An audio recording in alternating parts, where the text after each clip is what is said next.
guess what? I've had enough of the order which I myself helped to invent, and now I think I'm going to set about it in a very different way. It cannot be that one country or two countries or three countries have the right or frankly even the ability to control the 190 odd countries. But I think something very fundamental is shifting in the world order. And what is shifting is that the United States, which has been for the last 80 years the most powerful country and the biggest economy, and something much more than that. A country which in many ways underwrote global rules and practices, which fashioned many of the organizations and understandings. If the United States starts to change its terms of dealing with the world, its approach to dealing with the world, it's almost, it's not almost, it is actually the foundation of the order which is shifting. Now, I use the term churn myself, so I compliment your team for we took it from you. No, for this, because the word churn kind of signifies that you're going deep down. Yes. That it's not something on a surface. Exactly. It's not something which is going to come, go, and will carry on. I think the world will never be the same again. Exactly. So there is something very deep, very profound, very consequential which is happening right now. And yes, again, I think there are many other events and trends which have fed into it. You referred to the conflict, the Russia-Ukraine conflict. I would still argue that the shift in the American position is a much more fundamental happening than the conflict and the Russia-Ukraine conflict, however serious that is. There is another trend which precedes that, which is I would say the rise of China, because in many ways I think that has driven or fed into the shift in American attitudes. Yes. There is a renewed, sharper sense of geopolitics. I think the changed American view of globalization has a lot to do with the rise of China. Not just the rise of China. I think you can see that in a way between US and the world and between the West and the non-West, there has also been a shift in terms of balances and relative weight. So in some ways, we in India have also contributed to the dynamism of this evolution. And so have a lot of other countries. I mean, if you look at the 20 biggest economies, clearly these are very different from what they were 20 years ago, even more so than what they were 30, 40 years ago. So you had, the way I would describe it is, there's a series of trend lines. Then there are certain sharp events. COVID is an event. Russia-Ukraine conflict is an event. What's happening in the Middle East is an event. I would put, this rebalancing, the fact that you have the relative weight of economies are shifting, and with it the relative weight of the political influences. Technology is also both a trend and, in a way, and it's not an event, but it's there is a sharpness about some of it, particularly the AI bit.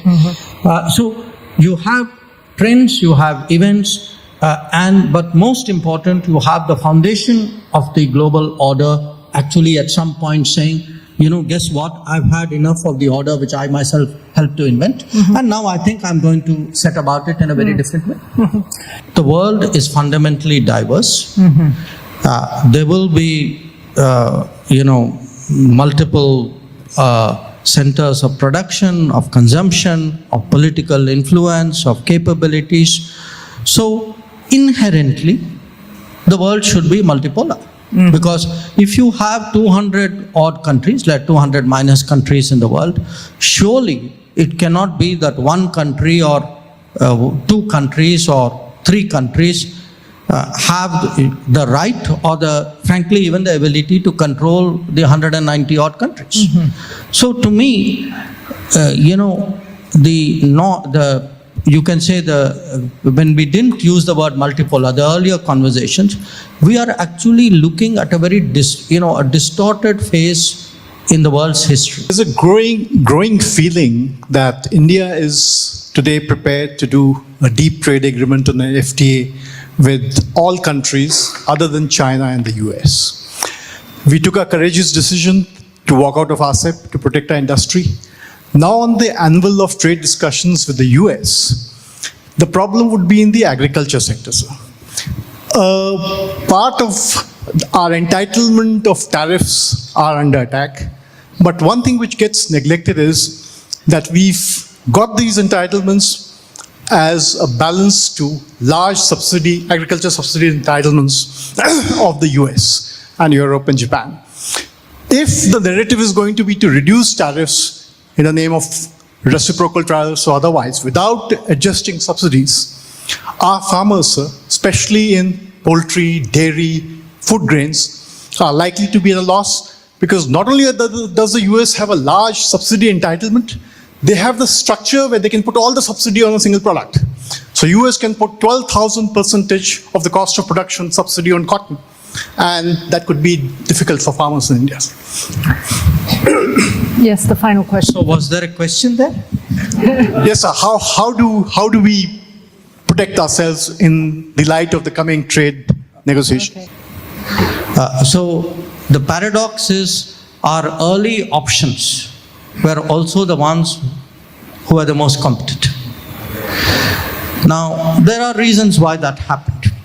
Now, today we are engaged with 3 other important negotiations. FTAs with UK and EU, and a BTA, bilateral trade agreement with the US.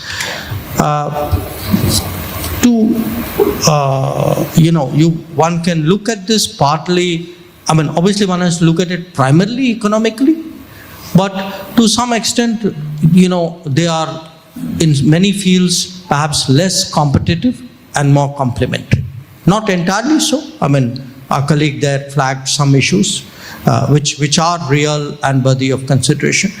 But how to get a balance in our trading agreements is also an issue, because it's partly an issue of trade, it's partly an issue of where is potential for growth, because the economies east of us have not given us that much room for actually growth of our trade. If you look at really how we have been able to use those FTAs, it's not a great story. The expectation is maybe the economies, these for example, have greater room for untapped growth out there. So there is today, I think, a prospect of, because these agreements are very serious, they're quite advanced. Certainly UK and EU has been on the table the longest. UK has moved fairly fast. US has been very intense in the last 1 month. So we'll have to wait and see whether actually you have a new set of very big agreements which will have obviously economic consequences, but something larger than that. Deepak, on your issue, look, I think people do know, are cognizant of many of the issues which you have raised. Now, how do we do it? You know better than me, there are trade negotiators at work. You have been one yourself. That these are people who know our interests. I have every confidence that, they will negotiate what is the best possible deal for us. So I would, while noting the concern, I wouldn't prejudge the outcome. I would wait and see really what happens in terms of our ability to reach an understanding with the United States. But I don't believe that a problem should in itself be an insuperable obstacle, because there is a sound business case for a BTA with the US. Bear in mind, in the first Trump administration, actually our trade negotiators and theirs spent a lot of time actually trying to do a limited deal. Part of the reason, I suspect, when I look back on it, was they were very confident that they'll come back into the second term, so they didn't push it with that kind of urgency which they could have, and then COVID came in between, etc. So a trade agreement with the US is actually conceptually not new. What is new is possibly the scale and maybe the urgency with which we are doing it now. But the idea that you have such an agreement was something which was very much alive in the Trump first administration.